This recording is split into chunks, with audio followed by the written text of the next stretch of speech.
Blockage की details के अलावा हार्ट मसल डैमेज के बारे में भी पता लगता है, जो कि एंजियोग्राफी में पता नहीं लगता।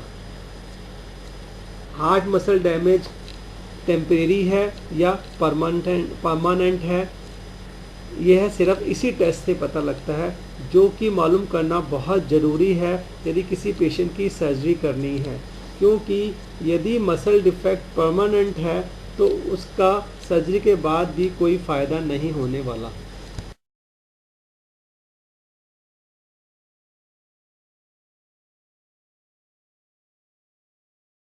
यह स्पेक्ट मशीन है जिसमें यह स्ट्रेस एमपीआई टेस्ट किया जाता है। स्ट्रेस एमपीआई का मेथड, इसमें हम एक मेडिसिन आर्म में इंजेक्ट करते हैं। इस इंजेक्शन को 2 बार दिया जाता है, first time during rest and second time during stress और एक्सरसाइज। फिर पेशेंट की स्कैनिंग की जाती है 3 डिफरेंट एंगल्स में और फोटो ली जाती है स्ट्रेस में और रेस्ट में। यदि कोई नस पेशेंट की बंद है तो पर्टिकुलर एरिया हार्ट में नज़र नहीं आएगा और गैप नज़र आएगा। यदि गैप रेस्ट और स्ट्रेस दोनों में नज़र आता है तो यह परमानेंट डिफेक्ट है, और यदि यह गैप सिर्फ स्ट्रेस में नज़र आता है तो यह टेम्परेरी डिफेक्ट है, और यदि कोई गैप नज़र नहीं आता तो इसका मतलब है कि कोई ब्लॉकेज नहीं है। 3 एंगल्स में जो फोटो ली जाती है वो मैं आपको दिखाना चाहता हूँ। ये हॉरिजॉन्टल शॉर्ट एक्सिस एंगल है, इसमें हार्ट गोल दिखाई देता है। यह दूसरा एंगल है हॉरिजॉन्टल लॉन्ग एक्सिस, इसमें हार्ट यू शेप दिखाई देता है। दूसरा एंगल है वर्टिकल लॉन्ग एक्सिस, इसमें हार्ट सी शेप दिखाई देता है। मशीन के अंदर पेशेंट को ऐसे लेटाया जाता है। यह 3 तरह के एंगल्स में कैसे फोटो नज़र आती है वो दिखाया गया है।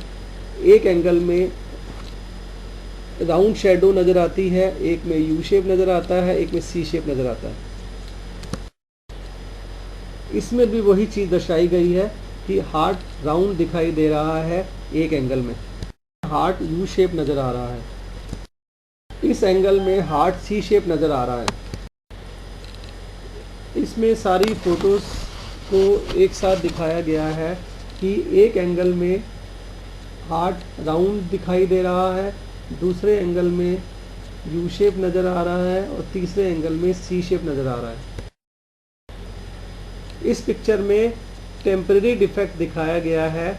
एक स्ट्रेस में गैप नज़र आ रहा है जो कि रेस्ट में नहीं है, इसलिए यह टेम्परेरी डिफेक्ट है।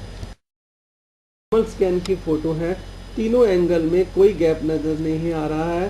Round shape shadow without any gap दिखाई दे रही है, C shape shadow without any gap दिखाई दे रही है, U shape shadow without any gap दिखाई दे रही है।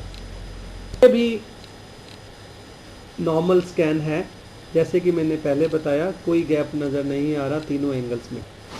इन फोटोज़ में टेम्परेरी डिफेक्ट है जो कि स्ट्रेस में नज़र आ रहा है, रेस्ट में नज़र नहीं आ रहा है। हार्ट के अगले हिस्से में गैप नज़र आता है जो कि बिल्कुल क्लियर है। यह भी नॉर्मल स्कैन की फ़ोटो है। Round shadow, C shape shadow, U shape shadow without any gap. इस फोटो में परमानेंट डिफेक्ट नज़र आ रहा है जो कि रेस्ट और स्ट्रेस दोनों में है, और दोनों में हार्ट के निचले हिस्से में गैप है। सी शेप शैडो की निचली आर्म दोनों फेजेस में नज़र नहीं आ रही है, इसलिए यह परमानेंट डिफेक्ट है और सर्जरी के बाद भी यह ठीक होने वाला नहीं है। इस फोटोज़ में टेम्परेरी डिफेक्ट दिखाया गया है। हार्ट के निचले हिस्से में गैप नज़र आ रहा है जो कि सिर्फ स्ट्रेस में है, रेस्ट में नहीं है। इसके results compare to permanent defect much better हैं। मैं मेडिकल ट्रीटमेंट के बारे में बताना चाहूँगा। इसमें फर्स्ट मेडिसिन, विशेष मेडिसिन एंटी कोलेस्ट्रॉल मेडिसिन को हम हाई डोज में देते हैं, जैसे कि एटोरवास्टैटिन 80 mg में, रोज़वास्टैटिन 40 mg में। Secondly, we control risk factors. Risk factor को कंट्रोल किया जाता है, जैसे कि ब्लड प्रेशर को कंट्रोल करना, शुगर को कंट्रोल करना और स्मोकिंग को अवॉइड करना। Thirdly, lifestyle modification. इन लाइफस्टाइल मॉडिफिकेशन में पेशेंट को बताया जाता है कि regular exercise for half an hour, dietary modification like taking reduced fat, no junk food, more fruits and vegetables, high fibre diet, then mind relaxation exercise at least 15 minutes per day. Medical treatment से पहले सारे patient को stress MPI का test करवाने की सलाह दी जाती है। स्ट्रेस MPI के रिजल्ट के आधार पर 3 ग्रुप के पेशेंट आइडेंटिफाई किए जाते हैं। फर्स्ट ग्रुप में सिर्फ रिवर्सिबल डिफेक्ट नज़र आता है, यानी कि टेम्परेरी डिफेक्ट नज़र आता है। दूसरे ग्रुप में परमानेंट डिफेक्ट नज़र आता है और तीसरे ग्रुप में दोनों टेम्परेरी या परमानेंट दोनों डिफेक्ट नज़र आते हैं। इन तीनों ग्रुप वाले पेशेंट को मेडिकल ट्रीटमेंट दिया जाता है, जो कि मैं बता चुका हूँ। फिर स्ट्रेस MPI स्कैनिंग दोबारा की जाती है 3 महीने के बाद। ट्रीटमेंट के रिजल्ट के बारे में बताना चाहूँगा। 70 से 80% पेशेंट में इम्प्रूवमेंट देखी जाती है चेस्ट पेन और सांस फूलने के सिम्टम्स में।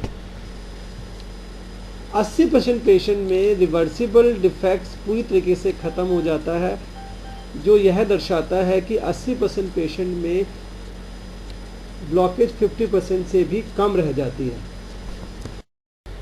यह एक पेशेंट का स्कैन है जिसका मैंने इलाज 2009 में किया था। इस पेशेंट को 2 नसों में ब्लॉकेज थी जो साफ नज़र आ रही है। यह ब्लॉकेज सिर्फ स्ट्रेस में नज़र आ रही है। इसका मतलब है कि यह इस पेशेंट को टेम्परेरी डिफेक्ट था। इसका सिर्फ मेडिकल ट्रीटमेंट किया गया और 5 महीने बाद दोबारा स्कैन किया गया। यह इसी पेशेंट का स्कैन है मेडिकल ट्रीटमेंट के 5 महीने बाद। यह स्कैन नियरली नॉर्मल है। इसमें अब कोई ब्लॉकेज नहीं रह गई है, कोई भी गैप नज़र नहीं आ रहा है। इस स्टडी से यह निष्कर्ष निकलता है कि हार्ट ब्लॉकेज काफ़ी हद तक कम की जा सकती है दवाइयों से, जो कि एस्टेरॉयड स्टडी और मेरी स्टडी ने साबित कर दिया है। सेकेंडली, पेशेंट के सिम्टम्स में भी काफ़ी हद तक कमी आती है। मेडिकल ट्रीटमेंट ग्रुप और सर्जिकल ट्रीटमेंट ग्रुप के रिजल्ट ऑलमोस्ट बराबर हैं। Thirdly, future death rate, heart attack rate and stroke rate में काफ़ी हद तक कमी आती है। Regarding these points, medical treatment and surgical treatment के रिजल्ट बराबर हैं, जबकि कुछ मामलों में मेडिकल ट्रीटमेंट के रिजल्ट्स स्लाइटली सर्जिकल ट्रीटमेंट से बेटर है। स्टडी से यह संदेश मिलता है कि हार्ट डिजीज़ विद ब्लॉकेज में first line of treatment medical treatment होना चाहिए और एंजियोप्लास्टी या बाईपास सर्जरी तभी करानी चाहिए जब पेशेंट को मेडिकल ट्रीटमेंट से कोई फ़ायदा